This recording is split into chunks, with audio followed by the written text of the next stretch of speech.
Hi Sane, welcome to your feedback session. Thank you, Bernice. And before we start, just maybe give me a background of why you did the test. Is there anything specific you want to know about, or is it just general health? It's just general health and what am I supposed to be aware of and the risks that I have. Okay. So let's see. Great. So before we start, how I basically explain it is when we're testing for your DNA, we aren't looking, it's not a diagnosis, we more want to see have you inherited any variations in your genes from mom and dad or down the family line. And we want to know what are those risks and how we can support those genes so that they don't turn into the condition that we're testing for. So essentially how our genes work is they like light switches, we can turn them on or we can turn them off. And everything I recommend today will be allowing you to either turn them on or turn them off to help you for general health and diets, etc. Okay, great. So I'll just quickly show you on the report. What I will be focusing on is looking at your different biological systems, and I will be focusing on all the yellow and the red genes, that are marked there, because those are the high risks. The red are high, the yellow is moderate risks, and the greens are low risks. Okay, so we'll be going through those for you. So to start, let's look at some of your brain genes. Okay. So the first thing that came up red was your COMT gene. Now this gene shows that there's a risk for higher dopamine levels. Now dopamine is our feel-good hormone. It's the one that gets stimulated when we're completing tasks. Okay. Are you a big list person? Do you like making lists and ticking them off? Yes, okay. And typically what we find with this gene is that your dopamine levels, as you're sitting there now, are much higher than somebody else's, so at your resting state. And that shows there's a higher risk for stress, and also you being categorized as a warrior type. So you always feel quite overwhelmed and you can get worried and stressed really easily. Okay, so what's great about knowing this now is that we can use certain vitamins and minerals to support this gene so that you never go into that over-worried, over-stressed state. So vitamin B6 and magnesium are really important here, okay, as part of your vitamins. So if you ever do feel it's just getting that time of the year where you're feeling like there's just too much going on, make sure that you are getting in these supplements. Okay. Then you also have a higher risk for burnout and stress again. So I think you can see the picture here, the pattern. So definitely, again, looking at other mechanisms for a bit of stress management, so a bit of yoga, a bit of Pilates, or even just a 10-minute meditation a day can definitely help just to make sure that you're not feeling overwhelmed. Okay, so have a look at that, start thinking about how you can do that stress management. And then part of these good things of these characteristics is better learning, so you're quite good at learning, very good memory, good concentration, and good with problem solving. So, which I think you probably do notice in your workplace. Yeah, so that definitely does come from this gene, okay? But then obviously the negative side of it is that you can be a bit of a worry pot and get stressed really easily, okay? Good, and then on your detoxification, so this is your liver. So what we look at here is how does your liver break down any toxins? So your environmental carcinogens. So smoke, your plastics, alcohol, anything that your liver kind of has to break down, any toxins. And so you've only got one risk gene here, which shows we need to support your liver with some antioxidants, okay? So the really good part is antioxidants come in your fruits and your vegetables. So a nice color of the rainbow of fruits and veggies. So when you're shopping, look in your basket, there must be purple, there must be orange, there must be yellow, there must be green. So just a nice color variety of your fruits and vegetables will give you a good range of antioxidants, okay? You don't necessarily need to take an antioxidant at this point if your fruit and vegetable intake is sufficient. So yeah, do you eat a lot of fruits and vegetables? Okay, we need to start focusing on those. So I always tell people the easiest way is on your plate, half of your plate should be vegetables, and the other half you split between your starch and your protein. Okay. So now from now on, if you're looking at your plate, you need to remember that I'm saying half vegetables. Okay, always add veggies where needed. Some people who do find they struggle with detoxification can get headaches or can feel that they have an effect if they're sitting around a fire or they're on smoke, or when you're putting in petrol and you smell that and you get a bit of a headache. Those are all signs, that you might be struggling to detox. Okay, so be aware of that. And if you do find you're just not getting enough vegetables and you're really struggling with that, you can take an antioxidant for support. Okay. Things like your nuts and your seeds, your berries, your blueberries, those are all very nice and high in antioxidants. So a smoothie every day is also a good way to get in all those berries and things. Okay, and then we look at estrogen metabolism. So this is your hormones. So here what we've seen is, and actually really good, except one gene that shows that you've got a risk for estrogen or hormonal cancers. Okay, so as I said in the beginning, this isn't a diagnosis, it's more just a risk. So it's a good thing that you've done it now when you're younger so you can be aware of it. But essentially what we're testing here is our estrogen in our body needs to be metabolized and used. And so there's a gene that can turn it into bad estrogen, which can cause breast cancer, cervical cancer, ovarian cancer. And then there's a gene that can turn it into good cancer, good estrogen. Okay. And so we want to be able to support that gene and turn off the bad one, right? So you've got a risk on the bad one. So all we're gonna do now is switch it off with our antioxidants, as I mentioned previously. Cruciferous vegetables are the vegetables that are like your broccolis, your cauliflowers, your Brussels sprouts, all the floury green veggies. Okay. Those are very, very good for turning off this gene. Okay, and then you do get something called DIM, which is a supplement where the active ingredient is what you find in these cruciferous vegetables. So again, if you find you're not actually getting enough of these veggies in, at least 3 to 4 times a week, then you can use the DIM maybe 3 times a week as support. Okay, because you've got this risk. And then of course, just from a preventative side, doing a pap smear, checking the mammograms or the breast exams are really important, just to make sure that you're not, that this won't occur. Okay. So as I said, very nice to do this when you're younger, because now at least you know what to look out for, okay, and what to do to protect yourself against this. Okay, good. And then gut health. Do you struggle with your gut at all? Any issues, bloatedness, or anything like that? Not that I know of. Oh, okay, that's good. So you do have 2 risks here. The one is gut inflammation, which can typically be fueled by foods that irritate the gut and can cause gut inflammation. So if you're not struggling with it now, it might just actually be that you're not overloading the gut with things like gluten, dairy, and sugar. Okay, so those 3 things can cause a bit of gut inflammation, can prevent you from absorbing any nutrients and then it actually working normally.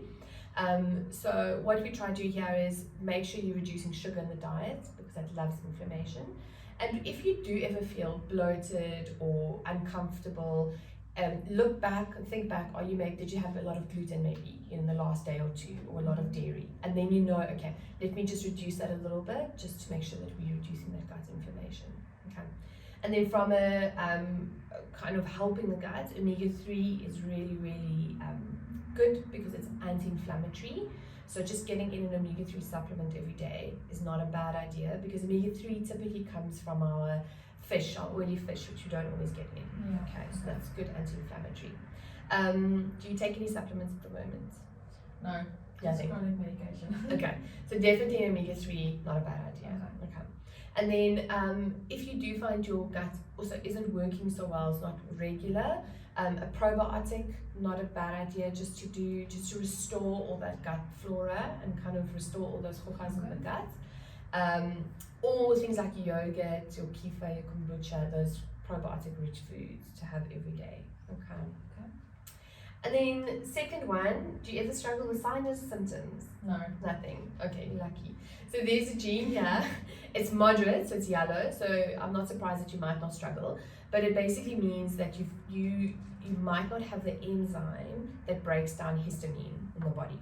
Okay, and histamine, typically if we've got too much of it, we do get those sinus symptoms. Okay, so certain foods like pineapple, your strawberries, your bananas are very high in histamine, and that can cause, the sinus symptoms or a blocked nose, etc. So if it ever starts occurring, you can go back to your results and go, oh yes, actually it might be this histamine overproduction. Okay, and then we can talk about it then, and what we can do to help that gene.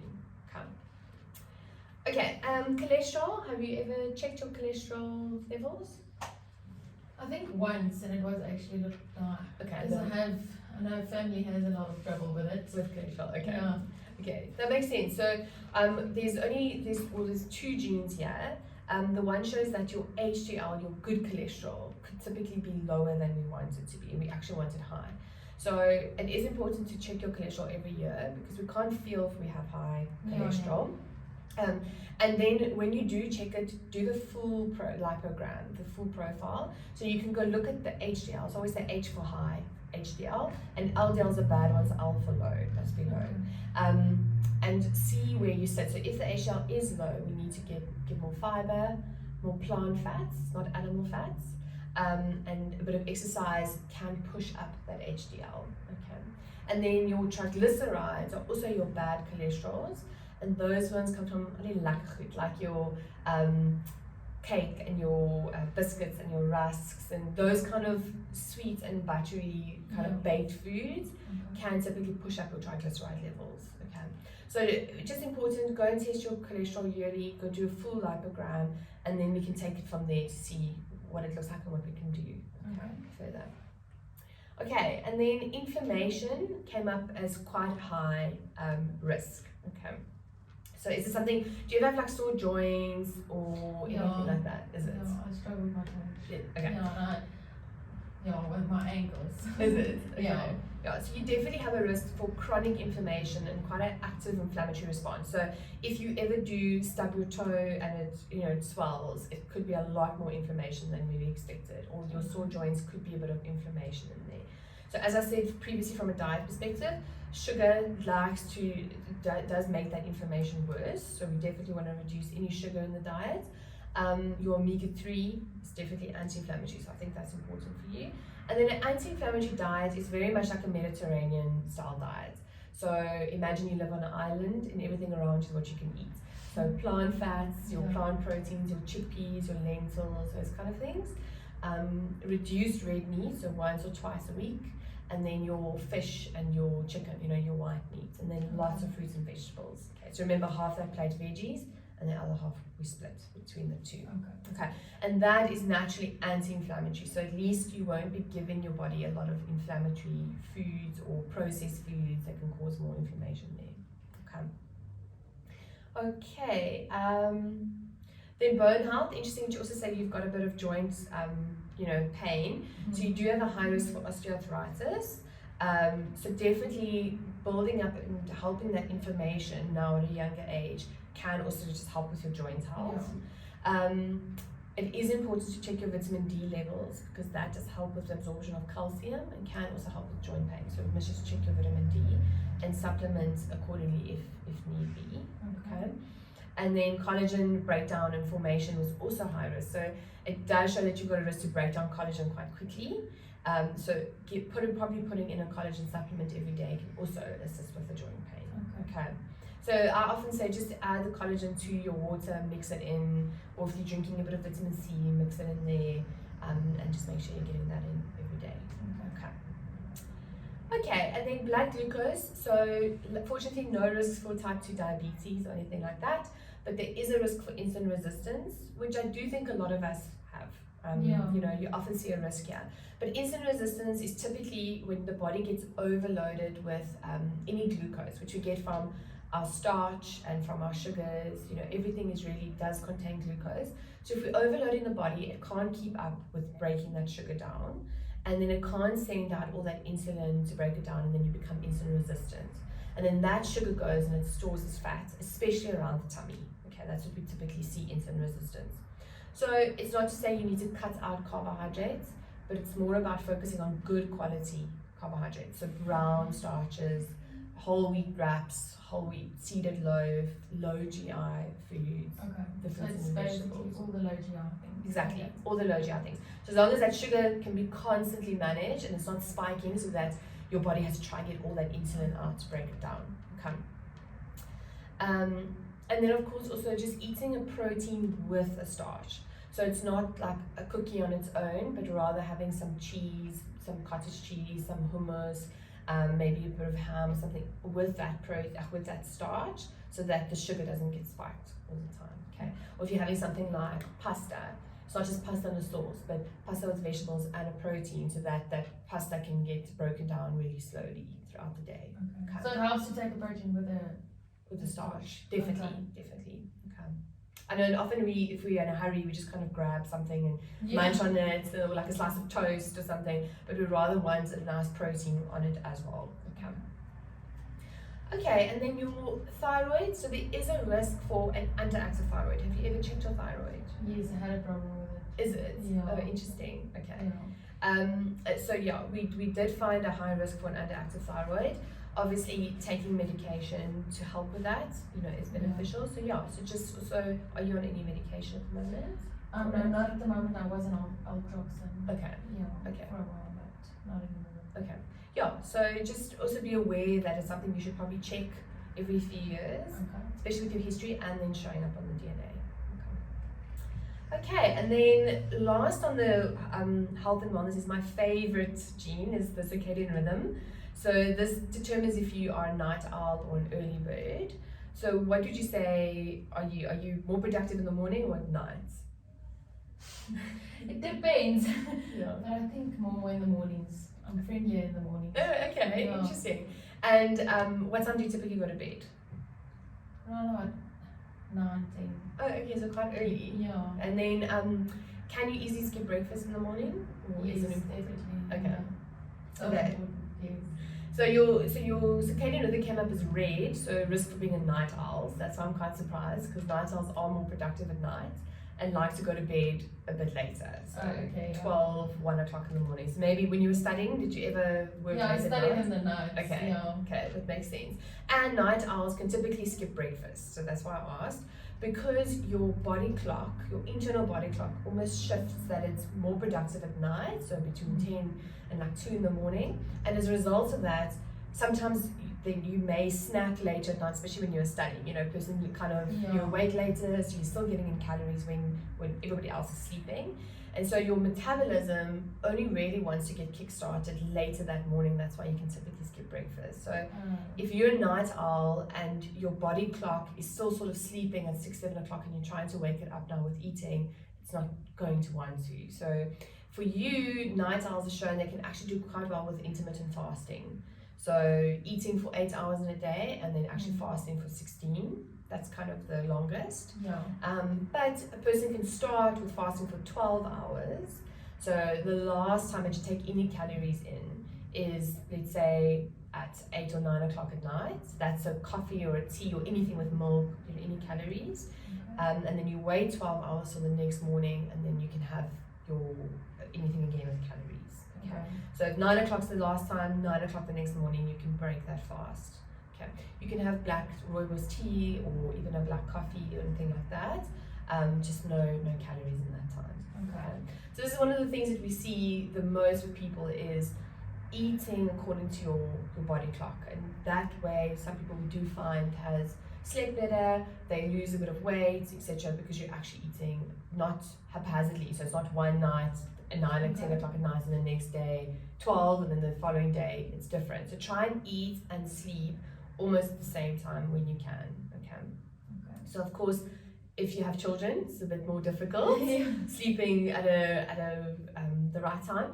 But the eating you can maybe try and manage with starting with the 12 hour. Okay, you don't have to go the 16 if you find that's quite difficult. So we always say start at 12. Okay. And then in terms of sleeping, if you do struggle to sleep, I see you do wear glasses. Yes. So generally in front of the screen, that light will stop you from making your sleep hormone melatonin. And so your body's always awake and you won't fall asleep easily. So if you do struggle to fall asleep and you really want to get a good night's sleep, try and reduce your screen time to at least an hour before you go to bed. Okay. The glasses do block it, but even more so, try to read a book, close the curtains, make sure your body temperature is regulated, so you're not either too hot or too cold, and that will also help you to fall into a better sleep. Okay. And then magnesium at night will also help with sleep. Okay. Or if you've got restless legs or cramping in the muscles. When is the best to take magnesium? So generally, before you go to bed, you can probably do about an hour before you go to bed. And that will definitely help with any kind of restless legs or if you've got muscle cramps and that kind of thing. Okay. And sleep. Okay, any questions on the health? Because we're done with the health. Okay. Last year I actually wanted to just see, I didn't mention blood pressure because you only had 2 moderate risks there, but there is a risk for a bit of blood pressure control. So there might be a bit of low blood pressure, skipping up to high blood pressure, especially with that warrior type gene. So always be aware of that. And salt intake is important to manage because that can also push up your blood pressure. Okay. Okay, perfect. So on the diet genes, so when you look at the report, what you can do is go and look at this, what do the results mean area, and everything in the thermometers that's your results. So it will show, let's say, moderate to high risk 4, moderate to high risk 4. Okay, so you can go and read what the different categories are over there. So, and then obviously here we will also see like green, for example, a low fat diet can work for you, okay, in general. But what I will do now is I like to go through to the actual genes, sorry, they're at the top here, and I want to explain to you, for example, why you would now, struggle with, let's say, losing weight, or why you could easily put on weight, for example. Okay. So with your diet genes, actually the first part, just quite a few more yellows, moderate risks than high risks. But we do have this gene called the adipogenesis gene. So it means that there's quite a bit of high fat cell production. So if you're eating any foods like your animal fats, so your butters, your cheese, your fat on the meat, anything from an animal, it can make more fat cells than if you were eating plant fats, for example. Okay. So focusing on more of your unsaturated fats, like your plant fats, your olive oils, your nuts, your seeds, your nut butters, those are better than on your animal fats. Okay. And at the same time, this gene can give you a high risk for the insulin resistance, so storing that fat, as we spoke about, especially when also following this high fat saturated diet. Okay, so Banting type diet probably won't work because you have this high fat cell production gene.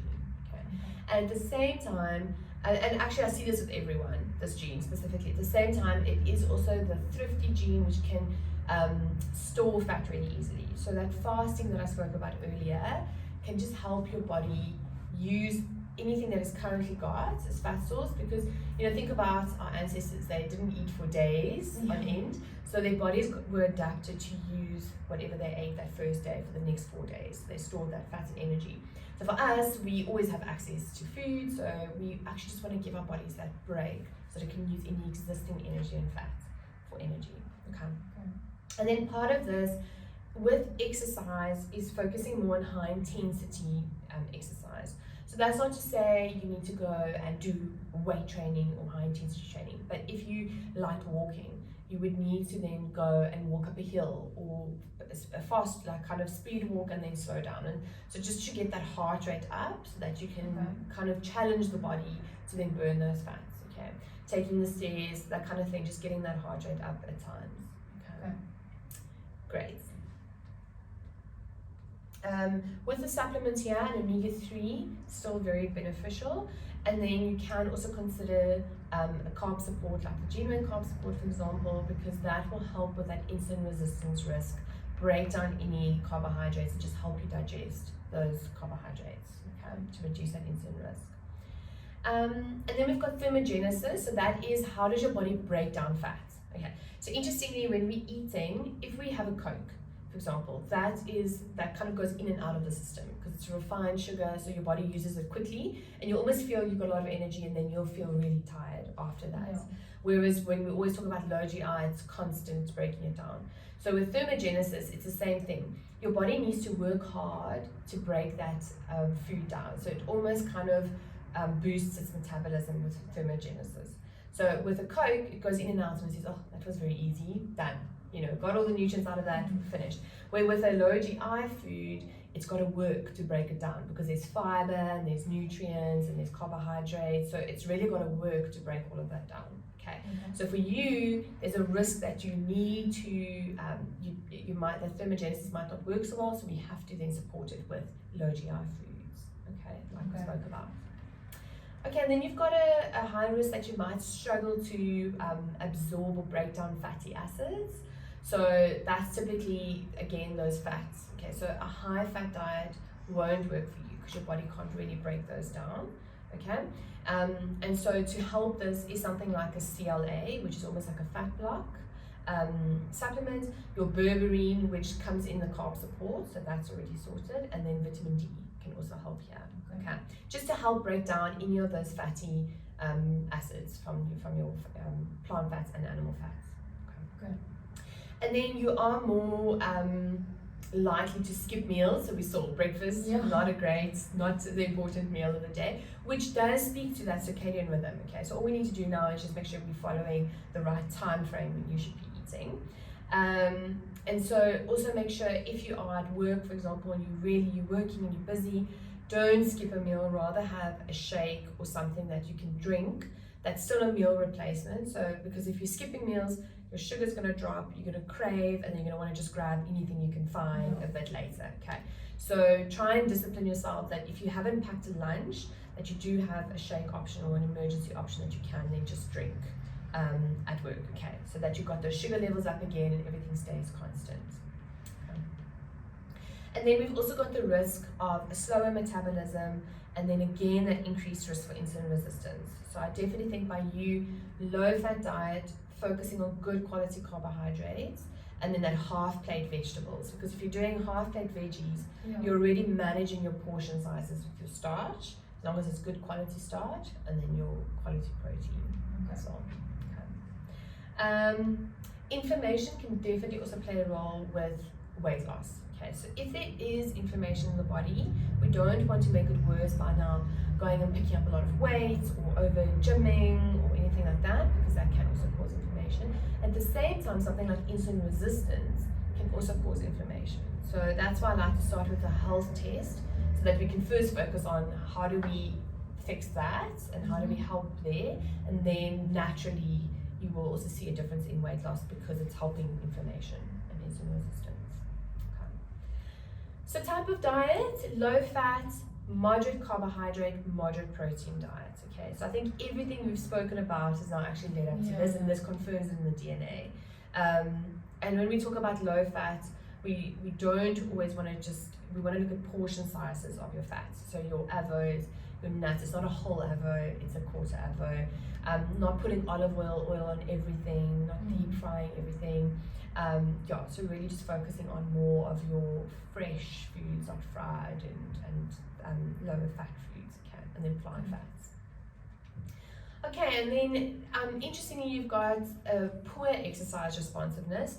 So exercise on its own is not going to help you to lose weight. If anything, if you try and over-exercise, you might build up a bit of inflammation. So diet is definitely important with you, but we still want to be moving and make sure that we're supporting their bone health, etc., and keeping that metabolism going. But yeah, exercise on its own is not going to be the only thing that will help. Okay. And then with your eating behaviors, stress eating and satiety impairment and snacking is what comes up. So obviously with all your stress genes, you do have that high risk that if you do feel that overwhelmed and stuff, that you might just want to, grab something or so be careful with what's around you in your environment. If it's in an office setting where there's a vending machine or something, be careful that we don't just go and get any high calorie snacks and stuff. But have things like a handful of nuts or yogurt and some nuts, or your bit of hummus, your chickpeas with a cracker, bread. Okay. So try and, if you are snacking, have snacks that are have protein and fiber, so that you feel fuller for longer, and that you don't kind of hit that spike and then dip and then you crave again later. Okay. And then you also do have a risk, because of those blood pressure genes, that you are sensitive to high salt intake. Okay, so again, just be careful of any salt, stock cubes, anything like that. Like if it's very, very salty, the food, it can push up your blood pressure. Okay, so just watch that. Lots of water and fruit intake can also help with managing your blood pressure. Okay, and then exercise. So what kind of exercise do you like doing? What were you always sort of into? Jogging was for me the best exercise to do. Okay. I'm not really into exercising, so. Okay. So jogging, you actually like running or getting out. Yeah, I did cycling. Okay. But not anymore. Okay. Yeah. So why I asked you that, I was actually looking at the sport genes, and quite interestingly, it says that you are a bit on both. So you actually, for your power and your endurance genes, you're almost in the middle. So it means that you could actually do quite a long jog or run, but you could also maybe go and jog up a hill to push up that heart rate, and your power genes will kick in and work really well there.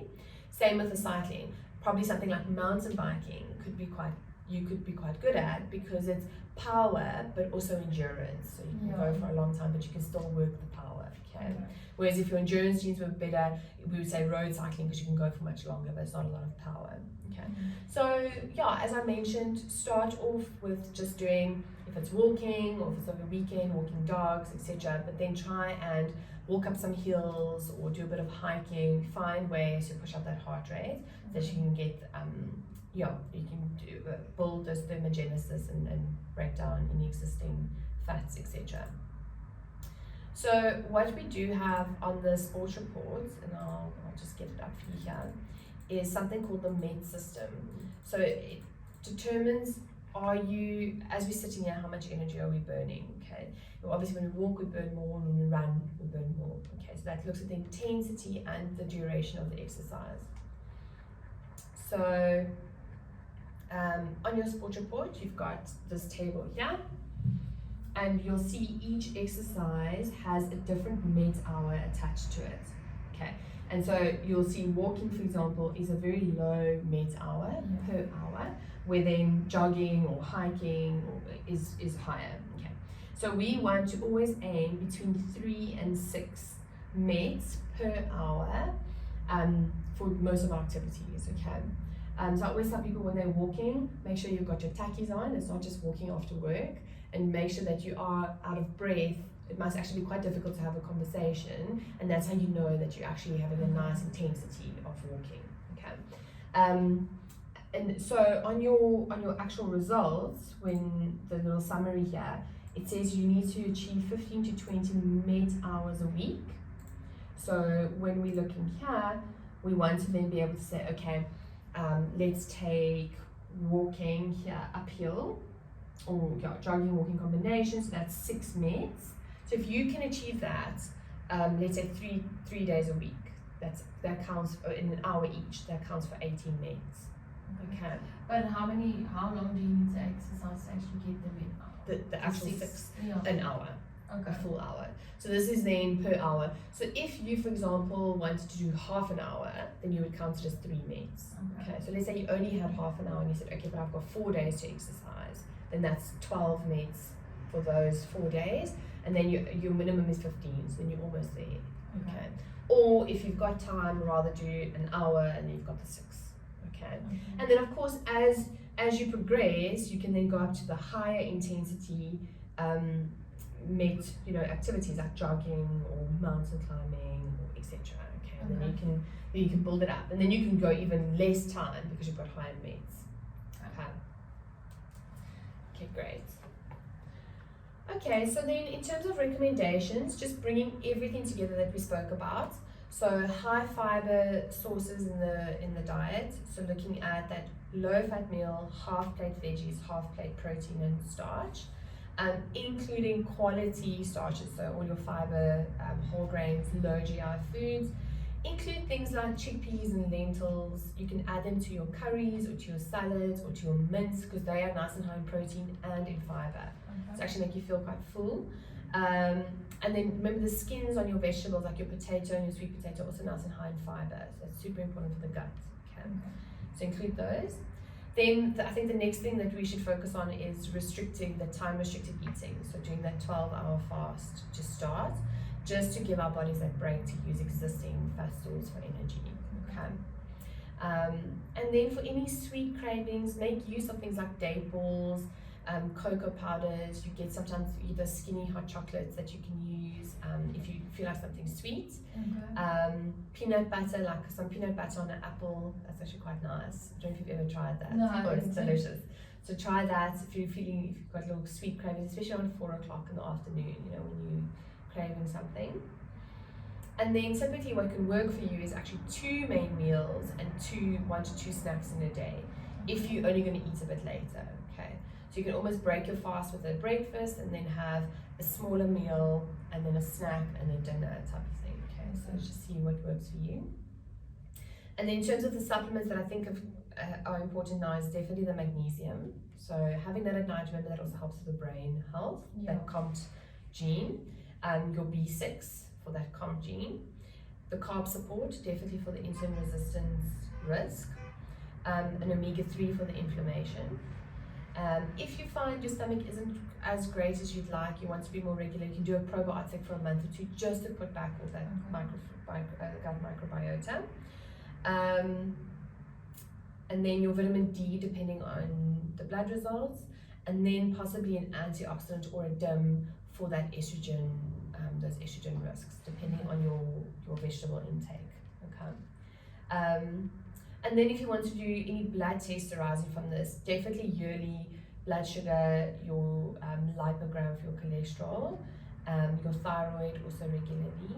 And then what I would probably check now is just your vitamin D levels if you haven't checked them recently. Okay, so that we can also add that if need be. Okay. And then just in general, avoid any plastics, your BPA, do BPA free, do a stainless steel or a glass bottle so that you're not overloading the body with any of those toxins. Sufficient sleep when you can, 7 to 9 hours when possible. And then also filtered water. Okay, so a filter system, not just normal tap water. Okay. And that is that.